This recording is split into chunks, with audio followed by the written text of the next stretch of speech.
very good evening and welcome to BCN News. The new Australian High Commissioner to Niue, Susan Allen, has presented her letter of credentials to the Premier and Cabinet this morning. Allen is Australia's first resident High Commissioner to Niue. Susan Allen is a career diplomat with 30 years of experience, and this is her first posting as head of mission to a Pacific Island country. The new High Commissioner just completed 28 days of quarantine, 14 days in Niue, which ended on Sunday, August 23rd, after 14 days quarantine in Auckland. I'm very, very pleased to be here, and I'm very pleased to be out of quarantine. Also, can I say, the welcome I've received here from the government of Niue and from the people of Niue is quite sort of astonishingly warm and welcoming. I don't know that I've ever been somewhere where every person I talk to is just it's a warm welcome, open welcome, and that's just been very nice for me. We're really pleased to establish the High Commission here, our first permanent representation in Niue. As you know, we established diplomatic relations in 2013, but we have had the responsibility covered from our High Commission in Wellington. So with our Pacific Step Up, it's time to establish a mission here, and I'm delighted to be our first resident High Commissioner. Australia works with New Zealand through a delegated cooperation arrangement to support development activities in Niue. Until now, we've delivered our development cooperation assistance through the Development Cooperation Agreement with New Zealand, also a delegated cooperation agreement with New Zealand. That will continue for a very short time still. It's just difficult to wind it up quickly, and then Australia will be delivering development assistance directly to Niue. That said, New Zealand are our partners in the Pacific, and we fully recognise and acknowledge New Zealand's really close relationship with Niue. So everything we do will be really in close cooperation with the New Zealanders. The Australian High Commission is co-located with the New Zealand High Commission in Tāpeu, Alofi. In a sense, we've established our High Commission, so we are managing our High Commission co-located with the New Zealanders, and for the immediate term, that's how we will be going forward. So we don't have any plans to build a physical High Commission building. We're operating co-located with the New Zealanders.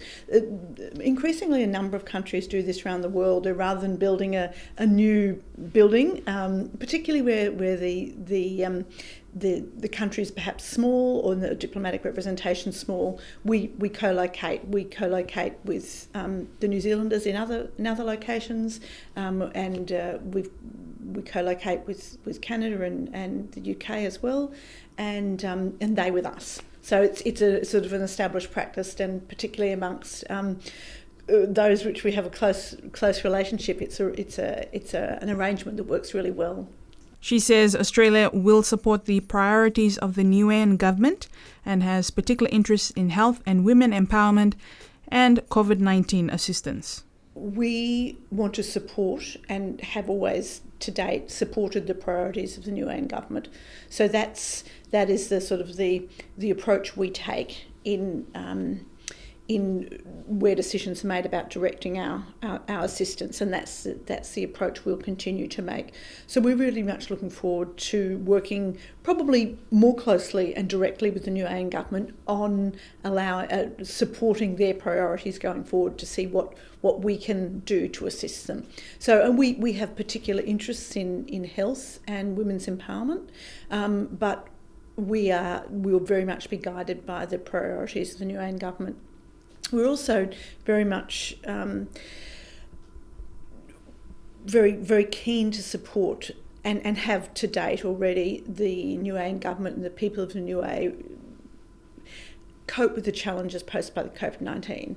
So just in the immediate term, and I'm sure this will be a challenge that goes on for quite a while, is economic recovery and supporting the community in the response to COVID, and that I guess is probably one of our sort of most immediate priorities. The Minister of the Private Sector Development and Premier Honourable Delton Tangilangi addressed the business community affirming the government's commitment to the development of the private sector at the Chamber's AGM last Friday. Speaking at the Chamber's AGM, the Premier spoke about the significance of the private sector in the development of Niue and his hopes of growing the local economy.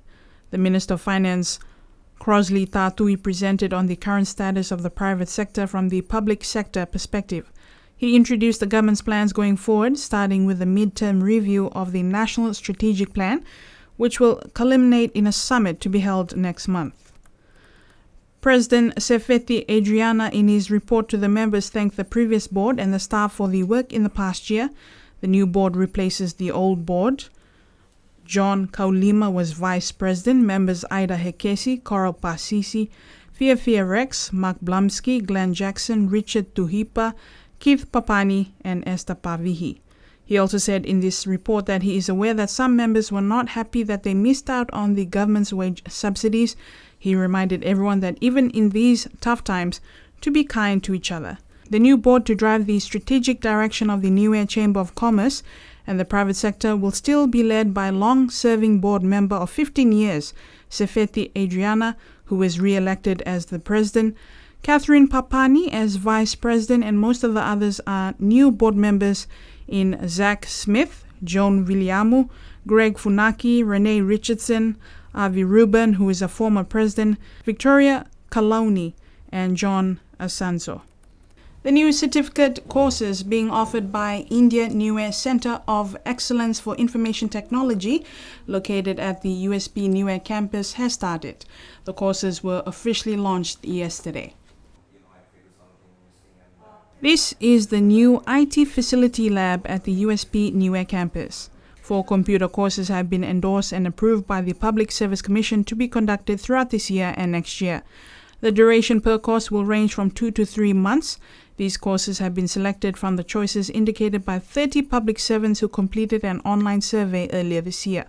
2 courses are being rolled out first: certificate course in office automation and certificate course in database management. In a CIT, we are offering total 11 certification courses.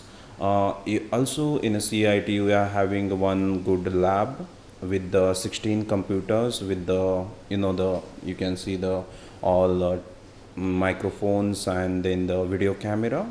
Even in a CIT there is one video conferencing room, so people can do their distance learning from India. The student can attend a workshop which is delivered from the CDAC in India. The facility is funded by the Government of India.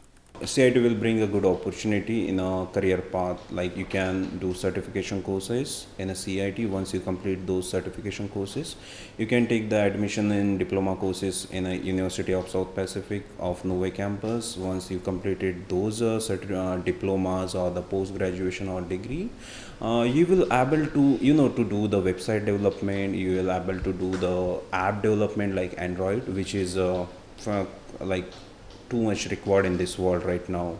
So if student are too much kind of educated with the IT programs, so they can able to develop IT like a website development, so we can export software from Niue to outside the world.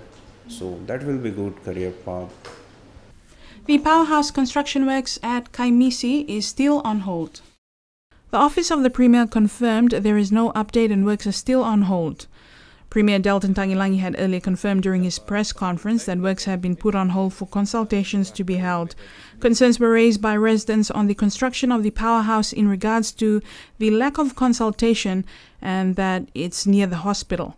The work is on hold so that an independent environmental impact assessment can be conducted. Director of Environment, Hayden Talangi, has confirmed to BCN News that the process of securing an independent firm to conduct the environment and social impact assessment is currently underway with the PMCU. The PMCU is working on the terms of reference, and once that is all confirmed, then an independent firm from New Zealand will begin the work. This is all dependent on the border restrictions and when the firm can begin the work. Hayden Talangi said, should there be issues with travel, then they may have to resort to conducting a virtual assessment, and the PMCU will take the lead in that process. Cabinet has approved a new tenders board this month. They are Fapoi Akesi, the former director of the Department of Community Affairs, Frank Mokoya and Julie Talangi Funaki, Fofo Talangi and Tifanga Tupuiliu. And finally, the new Member of Parliament for the village of Tamakotonga, Riki Makani, thanked his village for their confidence in him, electing him to the Fono Ekepule in the May elections. Speaking at the annual Village Show Day last Saturday, he also paid tribute to his predecessor Andrew Funaki for his years of service as the Member of Parliament for Tamakotonga. Makani also made special mention of the diaspora of the people of Tamakau and bridging the gap between Tamakotonga people living in New Zealand, Australia and in other countries and the people living in the village. The Tamakotonga Show Day was well attended. The new business Niue Blue also participated in their first Village Show Day, donating funds they raised on the day to the work of the women. The next show day on the Village Show Day calendar will be the village of Tuapa in a few weeks' time. And that's your BCN News for tonight. Thank you for joining us. Do join us same time tomorrow.